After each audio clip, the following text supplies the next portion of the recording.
Well, good morning to you, or good day, or whatever time you happen to be listening to this. This is Kramer again. Today we're looking at Robin Collins's argument for the existence of God, which is a variety of the design or teleological arguments.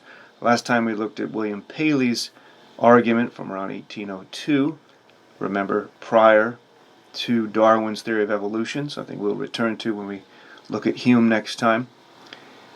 Paley's argument, in most people's interpretations of it, was a straightforward argument by analogy. Very similar, in fact, to the version you're going to see next time put forth by David Hume's Cleanthes character.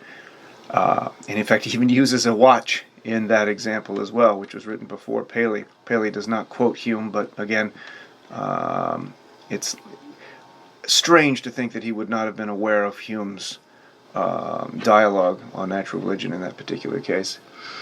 So that was a straightforward analogical argument. We'll look again at some of the issues with arguments by analogy.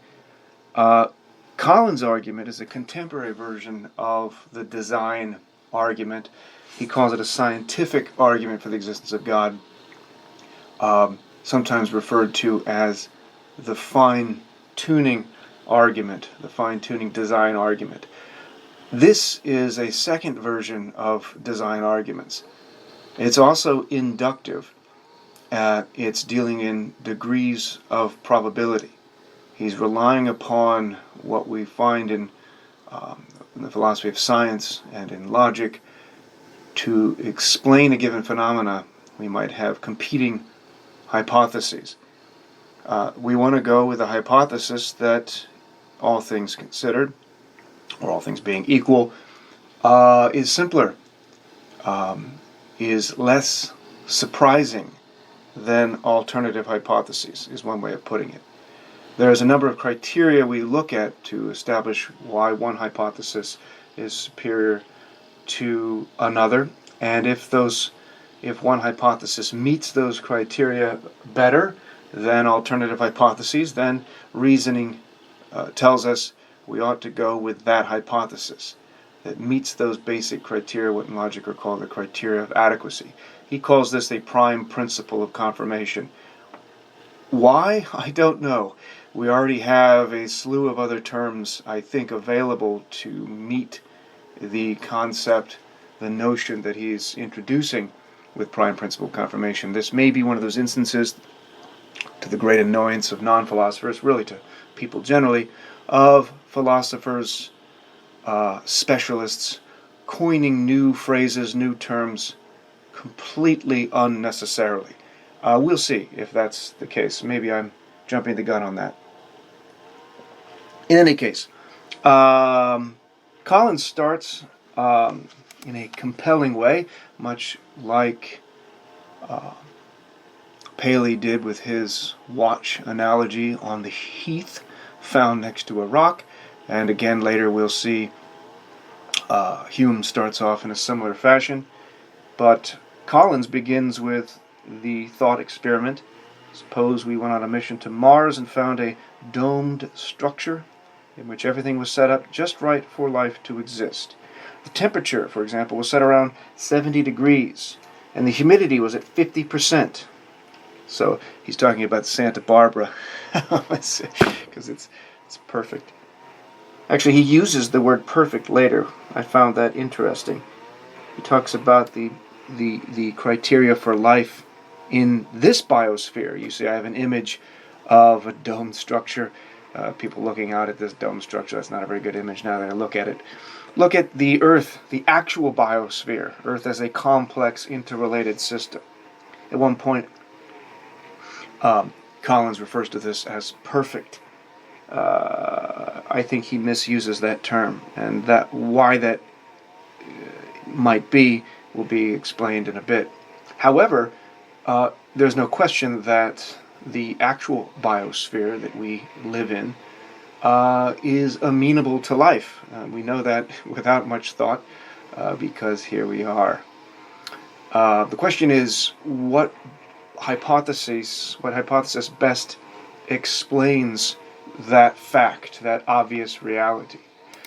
You can look at things by analogy here, and I'm not making an analogical argument here. We're using, in fact, cases where we employ criteria for establishing which hypothesis makes the most sense. If you look at Mount Rushmore, for example, on slide 4 there, what caused that? It would be even negligent if I were to take my kids there and say, look at that, son, daughter, what wind and water erosion can do. Coincidentally, the faces of the president pop out. That would be absurd. It is a hypothesis. What caused Mount Rushmore? Well, wind erosion. That's one hypothesis. Water erosion. That's a second hypothesis. Or a designer, a sculptor. That's a third hypothesis. Which hypothesis would be more surprising? Water or wind? Those are equally extremely surprising. Actually, I don't know which would be more surprising there, but they are equally poor in comparison to the third option, that it was a sculptor who had in mind, in intention, a goal, a function for this, for instance. That seems pretty straightforward. Now, Collins is going to make similar arguments, showing that given the competing hypotheses, let's go with the one that's less surprising. Let's use what in logic is known as an inference to the best explanation. The term that's sometimes used for inference to the best explanation, a type of induction, comes from the logician Charles Sanders Peirce, the American logician. He coined the term abduction, which is not in vogue anymore. It's a weird term. Doesn't imply aliens. Actually, we'll talk about aliens later if you'd like. Whether or not they're the hypothesis that aliens built the pyramids, for example, the old History Channel example. That's one hypothesis. An alternative competing hypothesis is that massive amounts of slave or free labor or cheap labor or whatever is the alternative hypothesis. Which one is the simpler? Which one's the more parsimonious? Which one utilizes that very famous principle that we've already looked at before, Occam's razor, do not multiply entities beyond necessity. The argument here is we have a competing hypothesis for the pyramids, for the Mount Rushmore. There are such things as sculptors. That meets our understanding, our background, expectations. It is explained by other hypotheses. Independent reasons can be offered for that, as Collins discusses when he talks about his prime principle of confirmation. Whereas invoking aliens, that's another thing, another entity that requires explanation. We, in fact, multiply then our ignorance when we invoke aliens. We increase the mysteries rather than decrease them with this explanation. By introducing aliens, we become more ignorant, in fact, than we started with. We at first didn't know what caused the pyramids. We invoke aliens. Now we've got a multitude of mysteries.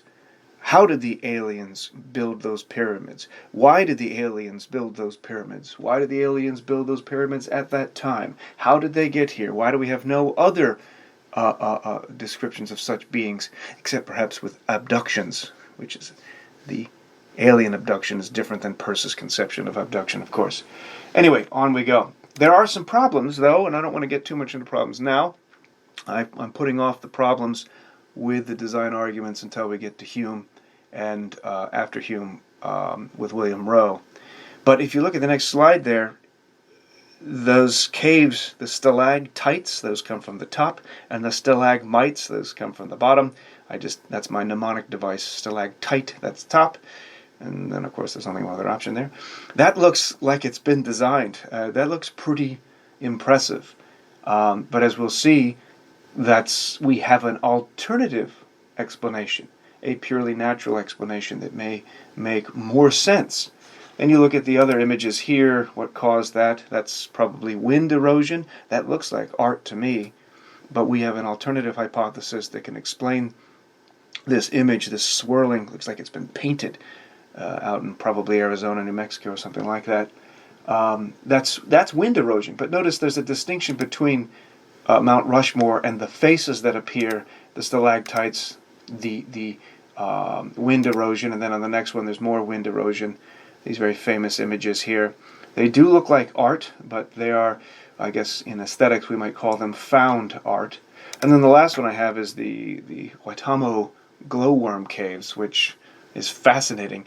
This one's a little more difficult to deal with because these are living things, but it's not obvious that we can call that intentionally designed cave for the purposes of, I don't know, people going through it and seeing it as a kind of artistic rendering. I'm going to return to examples like that as potentially problematic for any kind of design argument. By the way, just look into these Waitomo glowworm caves. That's some crazy stuff there. In fact, there's a little face, it looks like, in the right. You can see it looks like a little ghost. Probably not intentional. More to our point here, if you look at humans and our physical structure, what is the best explanation for the emergence of self-awareness, of consciousness?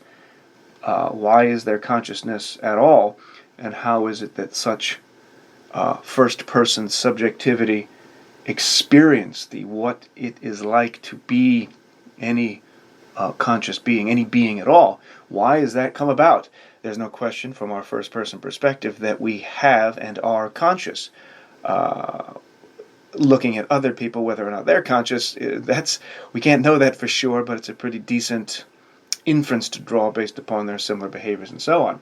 But then when you look at the human brain, and the neuroscience is a relatively recent development in the sciences, and we've learned an amazing amount within the last just 100 years about the brain, and we're learning a lot more with the rise of technology and developments, and within the field of artificial intelligence, in fact, as well, in an effort to try and build minds or brains.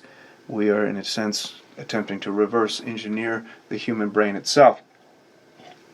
Not surprisingly, we're finding it to be very difficult. As one neuroscientist, V.S. Ramachandran, puts it, the human brain is the most complex bit of matter in the known universe. The connectivity of the neurons in that roughly 3-pound lump of flesh are incredible. There's millions and millions of neurons, brain cells, each of which have many, many, many connections to other neurons, so that there are trillions of connections. The brain is working in parallel, an amazing amount of connections. The complexity of it is quite astonishing. And the argument, at least going back to Descartes in the modern sense, is that such a physical structure is incapable of being explained in any kind of purely naturalistic terms. And in fact, we get this distinction that science deals with the physical world, physical stuff. It's a different domain, a different area of study, to get into the non-physical, to get into issues of value, meaning, purpose.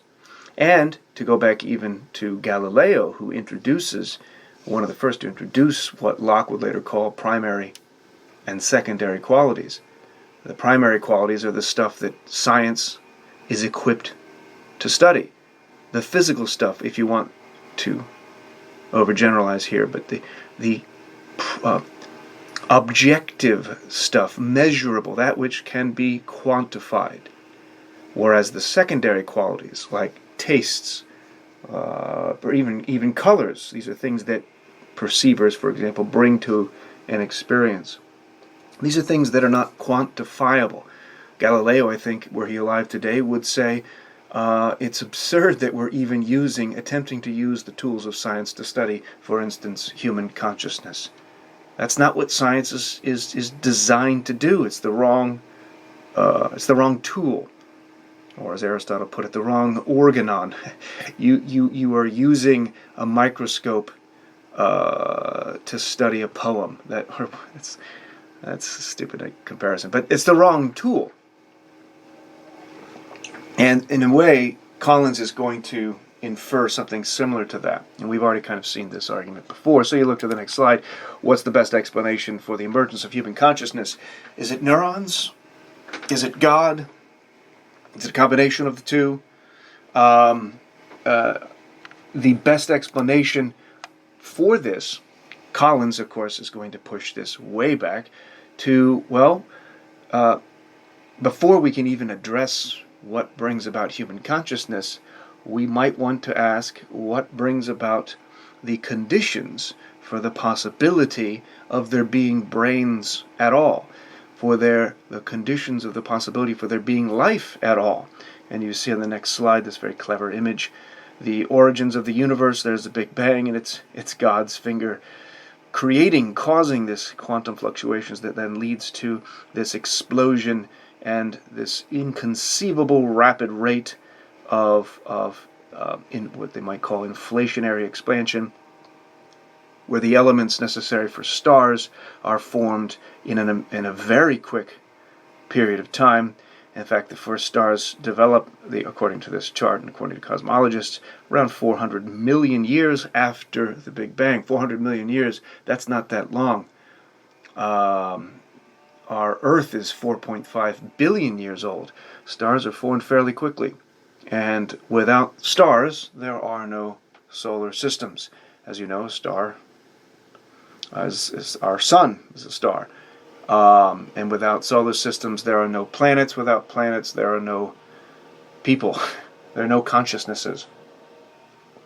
And as we're going to see, the possibility that there be stars at all, that there be anything, much less something capable of producing or providing criteria for life, is extremely low. Not impossible, that's going to be an important point, but extremely low.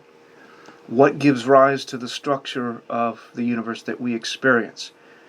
One way of asking this is what brought about what we call the laws of nature, laws of physics. In the next slide, we've got a quote from Stephen Hawking and Mlodinow, The Grand Design. These are two scientists, you all know Stephen Hawking, I'm sure, who have a very negative, let's say, view of philosophy, in particular philosophy of science, and also theology, as referenced in this quote. They say, what is the nature of reality? Where did all this come from? Did the universe need a creator? Traditionally, these questions are for philosophy, but philosophy is dead. This is in 2010, by the way, so that means for the last 10 years, I have been wasting my time. Let me just pause for a moment. But philosophy is dead. What an arrogant ass. Or arrogant asses. I don't know which one of them, Hawking or Mlodinow, wrote that. I don't want to dwell on this too much because it just pisses me off. But Hawking, even Neil deGrasse Tyson, who he's awesome, except for his denigration of philosophy, in particular philosophy of science, Lawrence Krauss, and other contemporary scientists, I almost said philosophers, they're engaged in cosmology. They're engaged in questions about the origins of the cosmos, of everything. They're engaged in theoretical astrophysics. That, to me, is another word for metaphysics, largely speaking. There's a broad concept here. They're ultimately doing philosophy, but unwittingly, and therefore probably poorly. So their concepts involved, the conceptual analysis, the logical arguments underpinning their metaphysical presuppositions, that is, the unquestioned perspectives that they offer. When you have those in the background pushing your contemporary scientific physical view, you're unaware of whether or not you have a firm basis for those claims. It's always best to be aware of what your presuppositions are, get them out into the open. You can't get rid of them. That would be like removing the ground upon which you stand. That's always more dangerous than relying on these presuppositions. But making yourself aware of them is at least one of the fundamental aspects of philosophy. Sorry for that aside. Anyway, philosophy is dead. That's where we left off. Philosophy has not kept up with modern developments in science. That's probably true for, say, some existentialists. But not even that's not even necessarily the case. There's a whole branch of philosophy known as philosophy of science. Massimo Pigliucci is a fantastic philosopher of science who happens to also have a PhD, I believe, in biology or physics. I can't recall which, but he has dual PhDs. He's qualified to talk about both. And there are a lot of people like Pigliucci who cross those boundaries. In any case, scientists have become the bearers of the torch of discovery in our quest for knowledge. What is knowledge? Scientia, that means knowledge. Another term for knowledge is episteme, or epistemology, which is the study of philosophy. The study of knowledge. That's a fundamental branch of philosophy. You move on to the next slide, and Mlodinow and Hawking both reference Einstein. Einstein, who says, "The most incomprehensible thing about the universe is that it is comprehensible." He's known for his wonderful quotations, is Einstein. Why is it comprehensible? And here's Mlodinow's and Hawking's response. The universe is comprehensible because it is governed by scientific laws. That is to say, its behavior can be modeled, end quote. And I think that's true, and it is fascinating. But it doesn't answer Einstein's puzzle. In fact, it's not a response at all. It's simply expanding a little bit on why it's comprehensible. What does it mean for it to be modeled? And more importantly, why are there scientific laws at all? Why these specific ones? And where did they come from? If you're in a physics class or a science class generally, ask your teachers not what these scientific laws are, but where they come from. Are they discovered? Are they invented? It's a similar question that you might ask your mathematicians. All of these questions, by the way, are going to thoroughly piss off your professors, but it's fun to be a bit of a gadfly on occasion. Where did numbers come from? Did we invent them? Did we discover them? Is it a little bit of both?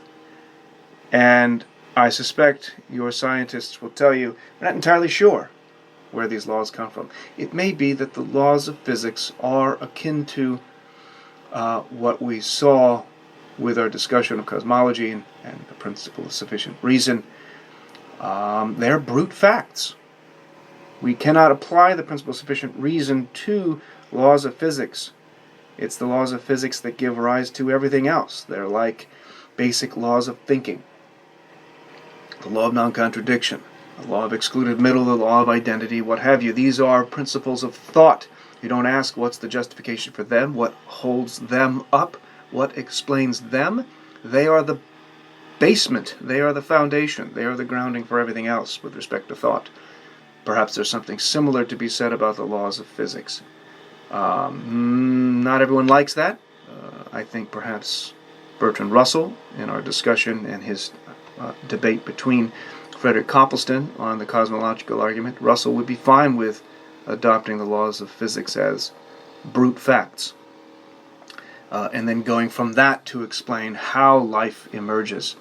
And there's the alternative hypothesis, or a alternative hypothesis to the design argument, the fine-tuning argument, which we're going to spend a little bit of time on now. Paul Davies has a lot of quotable phrases with respect to variations on the fine-tuning argument. Paul Davies is a physicist.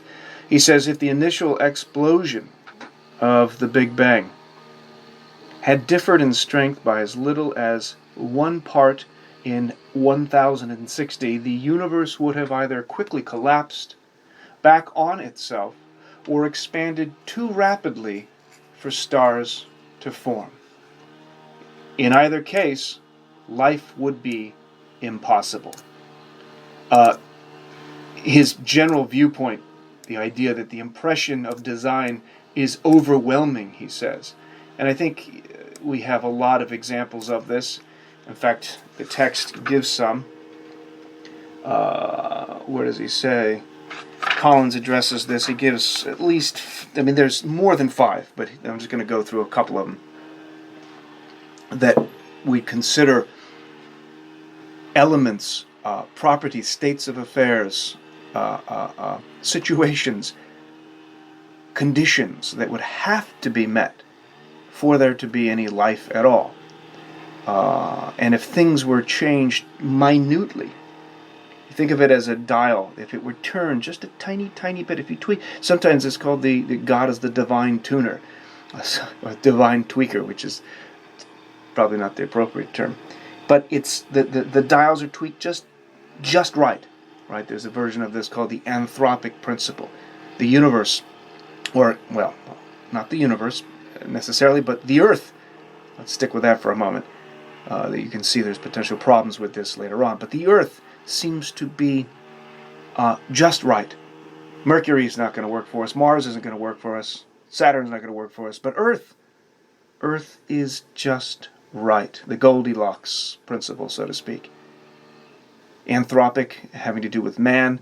The anthropic principle is that it appears too coincidental that there would be the conditions of life as we know them, without there being some kind of intentionality behind it. Calculations, here's another example that Collins would give. Calculations indicate that if the strong nuclear force, the force that binds protons and neutrons together in an atom, had been stronger or weaker by as little as 5%, life would be impossible. If the electromagnetic force were slightly stronger or weaker, life would be impossible. There's an example from Stephen Hawking, which he doesn't give here. It's something like, if the universe, Stephen Hawking himself says, if the universe, the rate of expansion had been greater or less by, and the number is astonishingly infinitesimally small. I think it's 1 part in, I don't have the document, I don't have it right in front of me, but it's a number that's absurd, it's obscene. If the rate of expansion had been different by this minute fraction, it would have either exploded into a great fireball, and the elements necessary for stars would never have been capable of being formed. In other words, there would be no life at all. So this takes us to a variation of the fine-tuning argument. There seem to be too many parameters necessary to be just right, that the alternative hypothesis, that there isn't a designer with intentionality tweaking the knob, so to speak, the divine creator knob. Oh, that sounded terrible, but I'm not going to delete it. That things happen by chance, that universes evolved, there's a potential conception there. It seems too absurd. It seems too improbable. So the argument on the next slide here, why there's not another. Premise 1. This is the fine-tuning argument, and again, part of this is the inference to the best explanation. Which hypothesis makes the most sense? Premise 1, some things in nature, or the cosmos itself, exhibit, display amazing complexity, delicate adjustment of means to ends or purpose. Premise 2, the hypothesis that those characteristics are products of deliberate, intentional design, which is the design hypothesis, would adequately explain them, as we used to explain Mount Rushmore, for example, among other things. Premise 3, the hypothesis that those characteristics are products of deliberate, intentional design, which again is the design hypothesis, is the best available overall explanation of them. Therefore, probably some things in nature, like the cosmos itself, in fact, are products of deliberate, intentional design, which is to say the design hypothesis is likely true, in contrast to competing hypotheses. This is an argument adapted from, it's the argument that Collins is giving, but it's a variation, I think, that's a little bit clearer than what Collins gives. It's from a guy named Jeffrey Kaspersky. And we're going to return to this argument when we look at Hume, and we'll see Hume's response is primarily against design arguments that are analogical. However, it may be the case that his critiques of analogical arguments from design could be utilized here as well in critiquing inference to the best explanation kinds of design arguments. So, on there, slide 16, you see the next, his development of the argument. We've already kind of gone through this. I'll just give briefly his description of what he calls the prime principle of confirmation. He gives a couple of examples on 44 and 45. The prime principle of confirmation, that's a general principle of reasoning which tells us when some observation counts as evidence in favor of one hypothesis over another. The principle says that whenever we are considering two or more competing hypotheses, an observation counts as evidence in favor of a hypothesis under which the observation has the highest probability or is the least improbable. Depends upon the competing hypotheses, of course.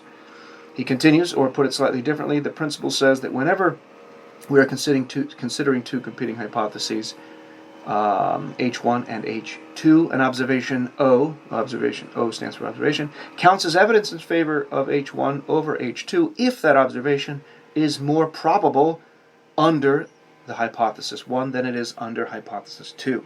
We looked at examples of this with sculptures, and we looked at it with aliens, and so on. He gives the example of, suppose I went hiking in the mountains, found underneath a certain cliff a group of rocks arranged in a formation that clearly formed the pattern, "Welcome to the mountains, Robin Collins." Now, on one hypothesis that happened by chance, rocks just fell in that formation, and another is that, I guess, his brother was there, knew he was coming, and set it up that way. Or you can have another hypothesis. It wasn't his brother, it was somebody else. That doesn't matter. That's a trivial distinction, as long as that somebody else is an intelligent creator designer. That's all that matters here. Then he gives another example in 45. Consider the evidence for the fine-tuning argument as similar to fingerprints found on a gun. Although they can provide strong evidence that the defendant committed the murder, one could not conclude merely from them alone that the defendant is guilty. One would also have to look at other evidence offered, perhaps, for instance, 10 reliable witnesses, and on it goes. The fingerprints are one specific, potentially damning bit of evidence, but there's a cumulative case that can be developed, one in which we'd say these observations of the fingerprints of the person saying I could kill that person, of the eyewitness testimony, and so on, cumulatively add to those observations make more sense under the hypothesis that he's guilty than under the hypothesis that he's not guilty. You can do the same with a cumulative account of many of the examples that Collins gives of what seem to imply fine-tuning. And then we talk about theoretical parsimony, coherence. Those are all elements of what he calls the prime principle of confirmation. In science-based, and by the way, from the philosophy of science, we get criteria of adequacy.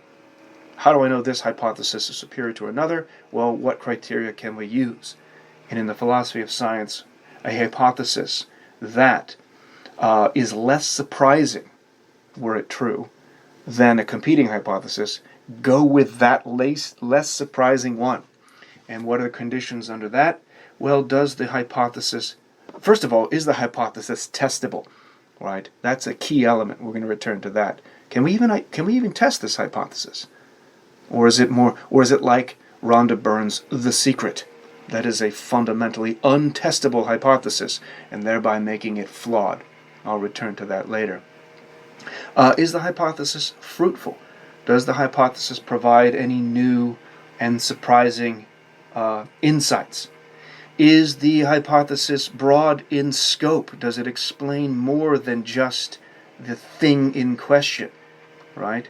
If you think about, and we'll get to this later with Darwin's theory of evolution, Darwin's theory didn't just explain the evolution of life on this planet. It also was very, very broad in scope, bringing about research in things like genetics, ecology, botany, of course biology, and so on. Is the hypothesis conservative? That is, does it conflict with other well-established beliefs, right? And so here you're starting to see, I would argue, Collins' conception of the prime principle confirmation really just is another term for this collective set of conditions for an adequate hypothesis. Is it testable? Is it fruitful? Is it broad in scope? Is it conservative, or does it violate does it conflict with other well-established beliefs? And, of course, is it theoretically parsimonious? That is, does it abide by Occam's razor? Now, Collins is going to argue that his prime principle confirmation pushes us to the hypothesis that the universe and everything in it had a designer, because that hypothesis makes more sense. All of our observations about the universe and us in it make more sense under the hypothesis that it had a designer than the competing hypothesis that there is no designer. And he focuses on two competing hypotheses: the atheistic single world hypothesis and the atheistic many world hypothesis, or the many universe or the multiverse hypothesis. These of which we looked at to some extent already when we were looking at cosmological arguments, in particular William Lane Craig's Kalam cosmological argument. But consider his responses. So he's pushed the fine-tuning argument. You looked at that. What are some of the counters to this? And the first he looks at on slide 17 here is problems with the atheistic single universe hypothesis. And one critique of fine-tuning arguments, of design arguments, is, well, as far as we know, our conceptions of the laws of physics, the laws of nature, and so on, is limited. And it may be the case that there's a more fundamental law underlying our conception of reality. And there's a couple of these that are related, not just, there's a couple of critiques that are related. I think the more fundamental law objection and the other forms of life objection are somewhat connected. As he puts it, as far as we know, and that's, of course, framing it in that way is a little bit of a red herring, a little bit of a straw man. As far as we know, this is pure speculation, there could be a more fundamental law under which the parameters of physics must have the values that they do. Thus, given such a law, it is not improbable. Remember, the hypothesis that we seek is that which is more probable, all things being equal. You have two competing hypotheses to explain a given state of affairs, a mystery in question. Which hypothesis is more probable? Well, the prime principle confirmation that Collins is pushing tells us that our observations of the world make more sense under the hypothesis that there is a designer for everything. That is the more probable hypothesis than the atheistic alternative. The response to that is, no, there might be a more fundamental law such that, given this law, it is not improbable, or it is not more improbable than that there's a designer, that the known parameters of physics fall within the life-permitting range. In other words, the question of how there is life at all is at issue. And if there's perhaps some more fundamental law that we are currently ignorant of that necessitates this, then it's not going to be surprising at all. Well, of course there's going to be life. That's what these laws give rise to. Now, this pushes the question back, as Collins puts it. It just pushes, what does he say? It pushes the question of fine-tuning up one level. Now we're simply asked, okay, what then is the explanation for that more fundamental law? There's going to be a similar kind of objection with the multiverse and a similar kind of response to the multiverse, as we'll see in a little bit. And so that doesn't actually help anything. It just pushes back the need for explanation one step further, right? How can you explain what hypothesis is there to explain my existence? Well, I can explain it by my parents. That's it. I don't need to go any further. Well, no, you do. Where did your parents come from? And so on. And we saw that with the infinite regress problems before. Another objection, in addition to the more fundamental law one, is what about other forms of life hypothesis? As far as we know, he phrases it again, there could be a multitude of laws. There could be a multitude of possibilities for different forms of life that we currently do not understand. I'm actually going to return to this when we look at Hume and his objections to design arguments, and we'll look at some others critiques that are non-Humean in that sense as well, and there may be one here. However, Collins has already replied to this, right? Any and all forms of life are going to require at least minimal stability.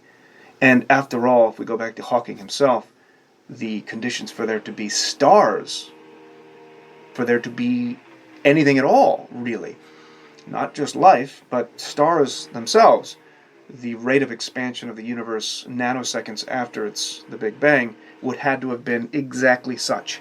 There's very little space for difference, for error, so to speak, right? The fine-tuning at that point still would require a call out for explanation.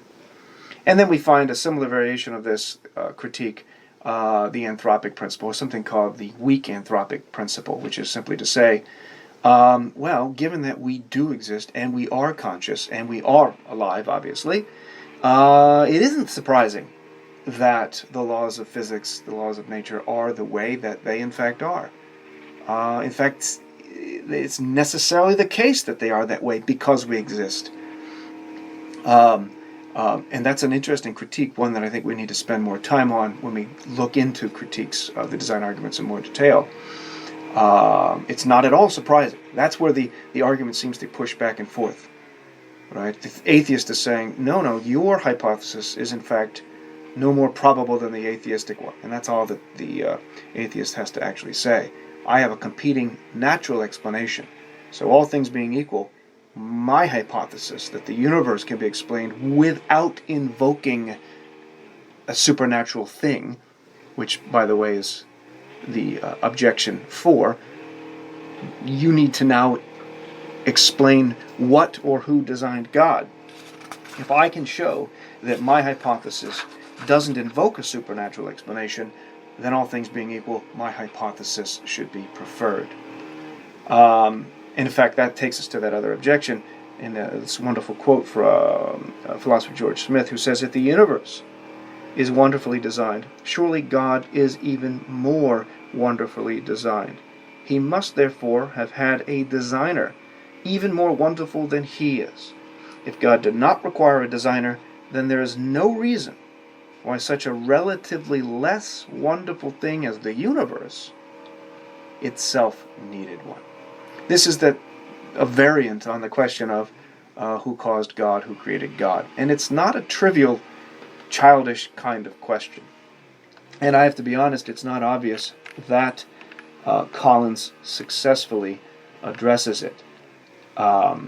He does say something like at the end on page 47, that a supermind, such as God, would not require a high degree of unexplained organized complexity to create the universe. And then there's the ellipses where his argument gets cut off. Part of that response, the atheist objection, is to say that the designer of an artifact, this is a presumption that's been around for a long time, a designer of an artifact, like the maker of a computer or whatever, or a watch, must be as complex as the artifact designed. Put another way, organized complexity seems only to be produced by other things, other systems, as he puts it, that already possess that organized complexity or something greater than it, such as a human brain or mind, a factory or an organism's biological parent. And he says, well, there's distinctions to this, there's exceptions.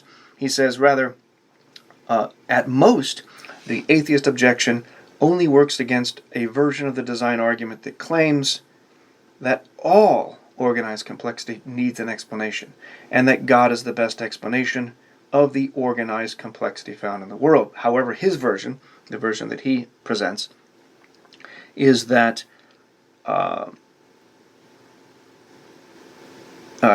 version Collins himself presented against the atheistic single universe hypothesis only required that the fine-tuning be more probable under theism than under the atheistic single universe hypothesis. And if you connect his two replies, his reply to 4 and to 3, the third rebuttal, the anthropic principle, that is not so surprising, you go back to our question of conscious experience, embodied conscious beings. Why is it, how is it that can be explained in purely naturalistic terms? That hypothesis seems to be limited. And it cries out for a kind of intentionality that brings it about. There are other things that we're going to come back to after Hume, but those are the 4 he addresses with the single universe hypothesis. There's another one. There's another atheistic rejection of the design argument that claims there had to be a designer, and we already saw this with the cosmological argument. Why assume that there must be a necessary being independent of the universe? Why not simply say there is the universe and the universe has always been? This is in conflict with our conception of the universe starting with a Big Bang some 14 billion years ago. But it is not logically impossible to imagine that 14 points whatever billion years ago there was a Big Bang, but that Big Bang was caused by a prior cause known as the Big Crunch. And that was the collapsing of the universe prior to it, right? And that was brought about by a Big Bang, however many billions of years prior, and Big Bang, Big Crunch, Big Bang, Big Crunch. And if you could, I'm doing a unicorn. I'm saying unicorn. What? What's that? Accordion. I don't know why I said unicorn. I'm playing a unicorn. Anyway, the idea of how you use a unicorn. The universe is constantly expanding, contracting, and there's no ultimate accordion player. There just is the universe, right? That's the accordion hypothesis. Infinite series of Big Bangs, Big Crunches don't need a designer. In addition to that, purely causal, purely physical, purely natural description. There's no designer needed. So, on the next slide, 19, we see some of his responses to that kind of fine-tuning argument. He says on page 48, considering the atheistic many-universe hypothesis, one of the reasons that he starts with for rejecting the many-universe hypothesis is that it's many universes. That's not abiding by the principle of Occam's razor. All things being equal, it seems you have multiplied entities beyond necessity, thereby making the multi-universe itself, and he says in the second critique, infinitely more complex. Right? And he says, where is this? The first reason for rejecting this many-universe hypothesis and preferring the theistic hypothesis is the following general rule. Everything else being equal, we should prefer hypotheses for which we have independent evidence or that are natural extrapolations from what we already know. Well, we know already about our current universe. We don't have any understanding of these alternative, pure, hypothesized universes. We don't have access to them. We don't have connection to them. In relation to number 1 and number 2 here, this overly complex element, the violation of Occam's razor, seems, again as Paul Davies puts it, seemingly obvious. Invoking an infinite number of other universes, says Paul Davies, just to explain the apparent contrivances of the one that we do see is pretty drastic and in stark conflict with Occam's razor. To expand on Collins's rebuttal to number 1 and number 2, right? He gives the example of the existence of finding dinosaur bones which count as very strong evidence that dinosaurs once existed in the past, right? And that fits with, we can naturally extrapolate from other independent things that we know about with respect to fossils, for example. But let's imagine a dinosaur skeptic claimed that, he's kind of turning things around here with respect to skeptics related to dinosaurs. In this case, the theist is the dinosaur believer, and the atheist, I find that amusing. But suppose a dinosaur skeptic claimed that she could explain the bones by postulating a dinosaur bone-producing field. That's language that's actually similar to Lawrence Krauss in his Universe from Nothing. That simply materialized the bones out of nothing, out of thin air. Thin air is something, that's not nothing.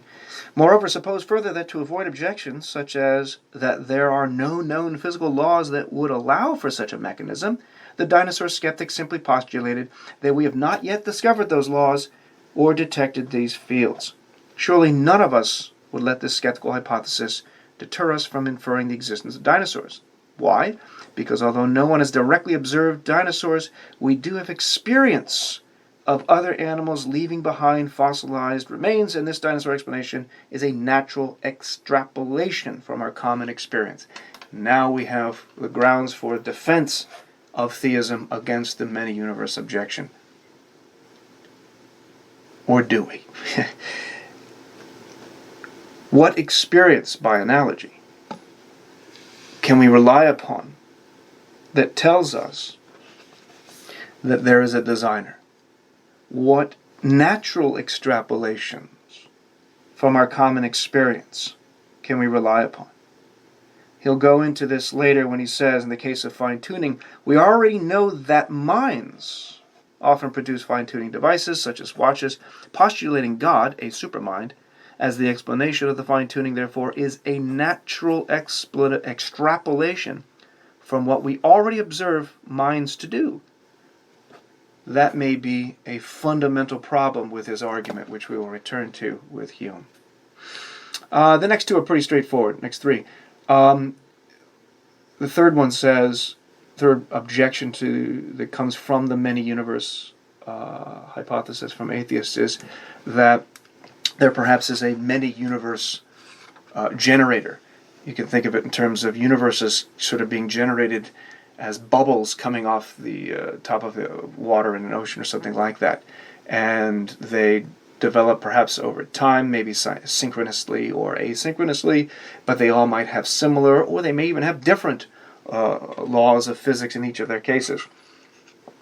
This multiverse hypothesis is beneficial to the atheist because it helps explain and make less improbable that there would be life or conscious life. If there's an infinite number of universes, well, then there's an infinite number of attempts at getting the right ingredients, so to speak, for there to be life.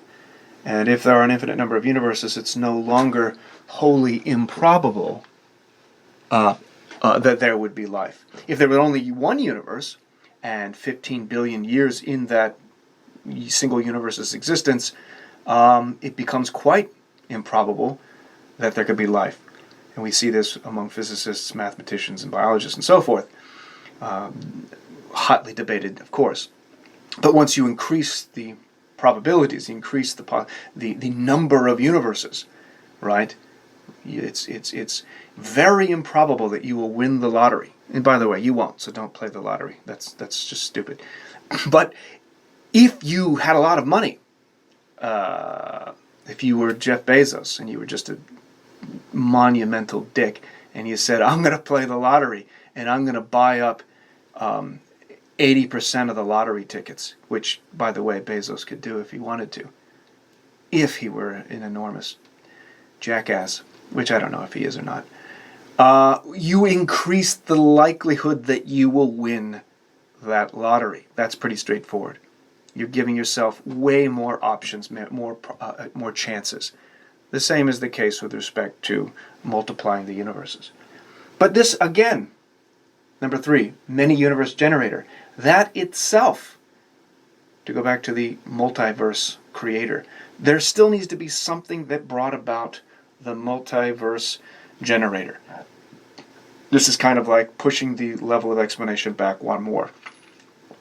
We haven't adequately explained the universe we currently live in, or any other ones, by simply invoking the multiverse generator until we have some explanation of that. What designed that? And then we have another example. He talks about the need to generate randomly the laws of physics. I'll talk about that one when we get back to Hume. This question of where the laws of physics come from, that is a fundamental issue.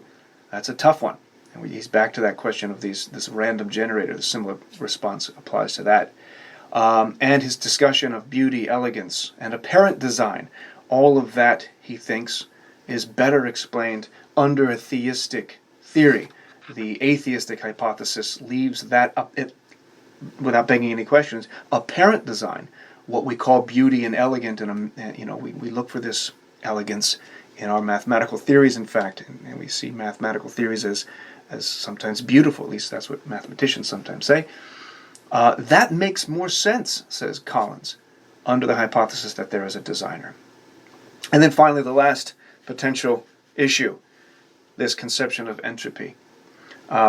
Entropy is a basic law of thermodynamics. It basically is explained in a closed system. Everything moves toward a state of equilibrium. And one of the concerns is that let me first explain entropy, this concept of equilibrium. Oftentimes what's used as an example is a piece of crystal, a glassware, like a champagne glass that's very delicate. That is in a very unstable state. It's very delicate, could be easily shattered. In fact, when it is shattered and the shards of glass are broken up such that they can be broken up no more, it has achieved a state of equilibrium. And the question is, and we talked about this a little bit with the Kalam cosmological argument as well. The question is, why hasn't the universe itself reached this state of equilibrium, this state of everything being broken down to the point that it cannot be broken down any further? Where does he talk about this? Sorry, I lost the point here. This is the theory of entropy is pretty well established, and if one's hypothesis conflicts with that, probably there's something wrong with your hypothesis. He says, this is on 49, the final reason for rejecting the atheist many universe hypothesis is that neither the atheistic many universes hypothesis nor single universe hypothesis can at present adequately account for the improbable initial arrangement of matter in the universe that is required by the second law of thermodynamics. That's what he's talking about with entropy. According to this, the entropy of the universe is constantly increasing. Things are moving toward equilibrium. The standard way of understanding this entropy increase is to say that the universe is going from a state of order to disorder. We observe this entropy increase all the time around us, such as a child's bedroom that start out highly organized, not messy, and tend to decay and become disorganized unless something or someone intervenes to stop it. There, by the way, is an entry point into another potential flaw, or problem at least, with the design arguments that we'll see in a moment. We actually already saw it with our discussion of prayer and issues of God's intervention or non-intervention with respect to human suffering. He goes on, for purpose of illustration, we could think of the universe as a Scrabble board that initially starts out highly ordered, in which all the letters are arranged to form words, but which keeps getting randomly shaken. Slowly the board, like the universe, moves from a state of order to disorder. The problem for the atheist, and here's the key, is to explain how the universe could have started out in a highly ordered state, since it's extremely or extraordinarily improbable for such states to occur by chance. Again, we'll come back to this with after Hume, but if my hypothesis, and Collins' accusation here is that atheists' perspective, their hypothesis, conflicts with entropy, the theory of entropy, with the second law of thermodynamics. If that's the case, then unless we have a really good argument to show that here's an exception to this law of thermodynamics, we probably ought to err on the side of the laws of physics and go with entropy, thereby against the atheistic hypothesis. There's a lot more to say about this. I was going to talk about the influence that design arguments have had on philosophers, in particular a guy named Antony Flew, who has a book. In fact, Antony Flew, for the vast majority, some 50 years of his philosophical career, wrote publicly and predominantly. He was one of the go-to figures in the among atheistic philosophers against the existence of God. And around 2006, 2007, changed his mind. And he was convinced, he said, by variations of the design argument. It wasn't a conversion. It wasn't a matter of he had a religious experience. In fact, this is one of those rare cases in which someone is convinced by the weight of argument. In contrast to Camus, while Camus' claim is no one ever died for the ontological argument, his assumption is that reason and argument don't always persuade us. Here is an exception. Reason and argument persuaded Antony Flew. There are other philosophers we could look at who have changed their minds based upon the strength of such arguments. And it goes the other direction too, of course. People who are theists become atheists as well. As far as the problems, these we're going to return to, we'll spend more time on when we get into the problem of evil.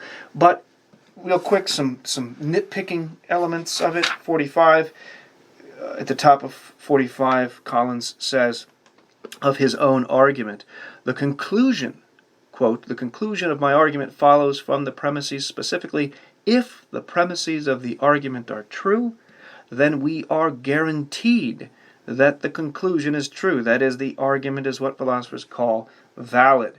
Well, that's an interesting thing to say. His argument, in most of the forms he presents it, is inductive. It's an argument from probability. And therefore, there is the logical possibility that the conclusion does not follow. That's a bit of a nitpicking because one could simply be more charitable to him and say that the conclusion that he's offering is merely that the design hypothesis is more probable than the atheistic hypothesis. And that fine-tuning conclusion follows with necessity, assuming the truth of his premises. And he only gives two on page 44 and 45. Number one, the existence of the fine-tuning is not improbable under theism. Okay. And two, the existence of fine-tuning is very improbable under the atheistic single universe hypothesis.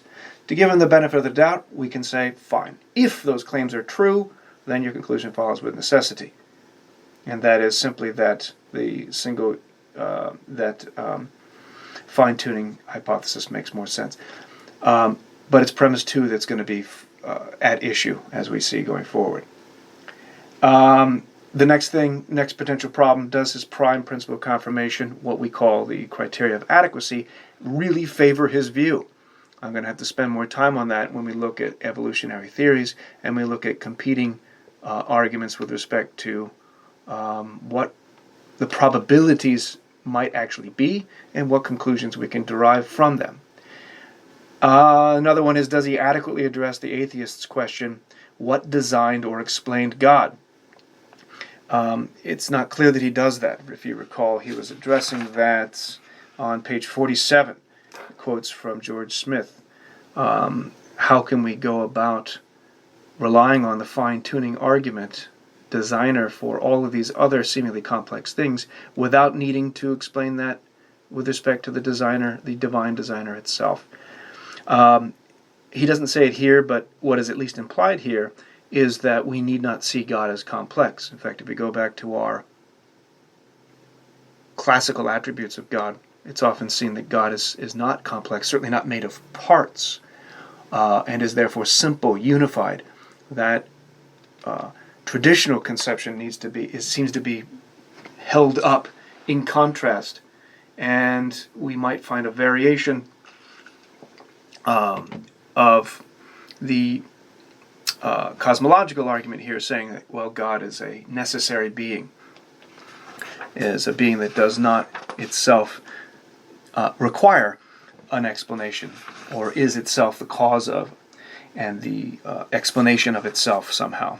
We'll have to return to that problem. We'll have to return to that issue later on. And then the last thing, what about evil? Is he begging the question about God, where at one point he says on page 45, premise 1 is easy to support. His premise 1 is easy to support and fairly uncontroversial. The argument in support of it can be simply stated as follows. Since God is an all-good being, we have to stop. We have to stop there. How does he establish that prior to his fine-tuning argument? In almost every case, design arguments start from the effects, and then we reason back to its cause. In other words, what do the effects that we perceive tell us, if anything, about the putative designer? It appears he's begging the question by starting with, in almost an Anselmian type of presumption, that God is all good. In fact, one of the critiques, the fundamental critiques that's embedded within Hume's critiques of design arguments, is that the only thing we can infer is that there might be a designer, but not any qualifications or characteristics that we can readily apply to such a being. The problem of evil, in other words, is a fundamental and potentially damaging response to the design argument. And so next time we'll look at, as I put it here, what another Humean being thinks. That's, of course, the Scottish philosopher David Hume, who we'll look at next time, and we'll see whether or not his critiques and a few others that are more contemporary adequately address and are adequate responses to any of the variations of the design argument thus far looked at. That is all. Take care. Keep your hands washed and get some exercise, even if it's just running around in your house. Be well.